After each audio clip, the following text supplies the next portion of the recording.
வணக்கம் நேயர்களே, ஃபீபாவின் இன்றைய காலை தியானத்திற்காக உங்களை அன்புடன் வரவேற்கிறேன். கிறிஸ்தவுக்குள் பிரியமான சகோதர சகோதரிகளே, ஆண்டவராக இயேசு கிறிஸ்துவினுடைய பரிசுத்தமுள்ள நாமத்தில் உங்களை அன்போடு கூட வாழ்த்துகிறேன். ஆண்டவருடைய பெரிதான கிருபையினால கர்த்தருடைய வார்த்தையிலே மத்தேயு எழுதின சுவிசேஷம் 8வது அதிகாரம் 5வது வசனம் முதல் 14 வரையுள்ள வசனங்களிலே ஆண்டவராகிய இயேசு கிறிஸ்துவிடத்திலே ஒரு 100க்கு அதிபதி தன்னுடைய வேலைக்காரனை சுகமாக்கும்படி வருகிற ஒரு சம்பவத்தை பார்க்கிறோம். ஆண்டவராகிய இயேசு கிறிஸ்து கிருபையாக அந்த மனிதன் வந்து ஆண்டவரிடத்தில் வேண்டுகிறான், ஐயா, என்னுடைய வேலைக்காரனை நீர் வந்து சுகமாக்க வேண்டும் என்று வேண்டுதல் செய்கிறான். அந்த வேண்டுதலை ஆண்டவராகிய இயேசு கிறிஸ்து கேட்டு அந்த மனிதனுடைய வாழ்க்கையில அந்த வேலைக்காரனுக்கு கொடுத்த விடுதலையை குறித்து நாம் அங்கு வாசிக்கிறோம். அதில் குறிப்பாக அந்த மனிதன் தன்னுடைய ஆண்டவரிடத்துல தன்னுடைய தேவைகளை சொல்லும்படியாக வரும்போது அவன் என்ன சொல்லுகிறான்? தன்னுடைய சார்பாக தன்னுடைய ஸ்தானாபதிகளை, பிரதிநிதிகளை அனுப்புகிறான்.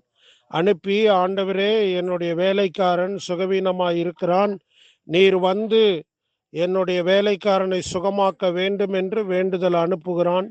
யூதர்களுடைய மூப்பர்கள் அவரிடத்துல போய் அந்த வேலைக்காரன் சார்பாக வேண்டுதல் செய்ததாக நாம் வாசிக்கிறோம். அதற்கு பிறகு ஆண்டவர் அந்த வீட்டுக்கு போகும்போது அவன் தன்னுடைய சிநேகிதரில் 2 பேரை கூப்பிட்டு அவர்களை ஆண்டவராகிய இயேசுவினிடத்தில் அனுப்பி, ஐயா, நான் உம்மிடத்தில் வருவதற்கு என்னை பாத்திரனாக எண்ணவில்லை, நீர் என்னுடைய வீட்டுக்குள் வருவதற்கும் நான் பாத்திரன் அல்ல.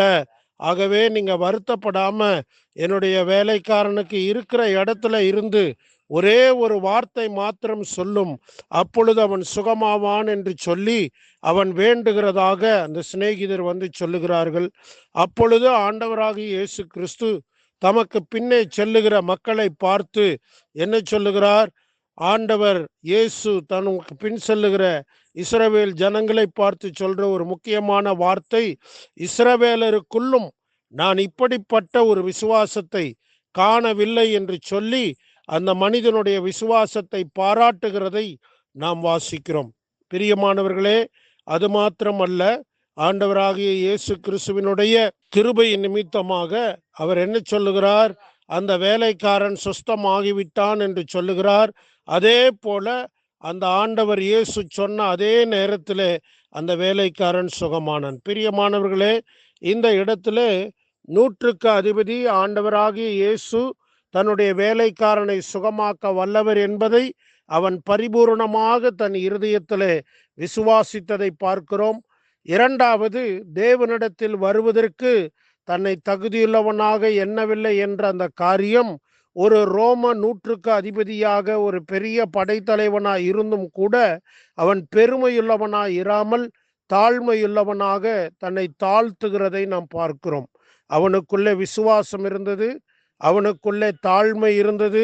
அவன் தேவனாகிய கர்த்தர் தன்னுடைய வேலைக்காரனை இருக்கிற இடத்துல அவர் சொன்னார்னா அந்த வியாதி சுகமாகும்னு நம்புகிறான். அதற்கு ஒரு உதாரணம் சொல்லுகிறான்.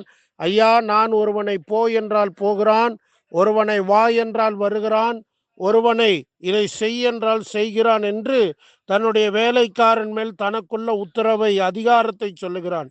அதே போல நீரும் உம்முடைய பிதாவுடைய அதிகாரத்துக்கு கீழ்ப்பட்டவராய் இருந்தாலும் நீர் சொல்லும்போது வியாதி நீங்கும் என்கிற தன்னுடைய விசுவாசத்தை அவன் வெளிப்படுத்துகிறான். பிரியமானவர்களே, நம்முடைய ஆண்டவர் தூரத்துக்கும் சமீபத்திற்கும் தேவனாகிய கர்த்தர் என்று நாம் வேதத்தில் வாசிக்கிறோம்.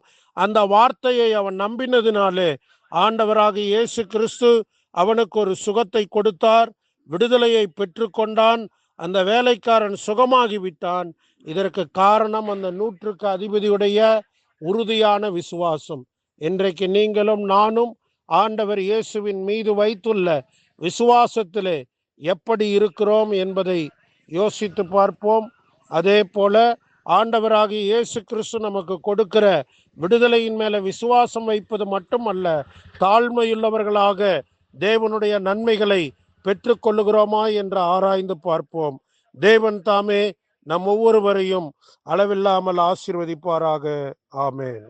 இன்றைய காலை தியானத்தில் பங்கேற்றமைக்காக நன்றி. உங்களது கருத்துக்களை பகிர்ந்து கொள்ளவோ மேலும் விவரங்கள் அறிந்து கொள்ளவோ 9458585042 என்ற எண்ணிற்கோ அல்லது info@fibaonline.org தொடர்பு கொள்ளவும். தேவன் தாமே உங்களை ஆசீர்வதிப்பாராக. ஆமேன்.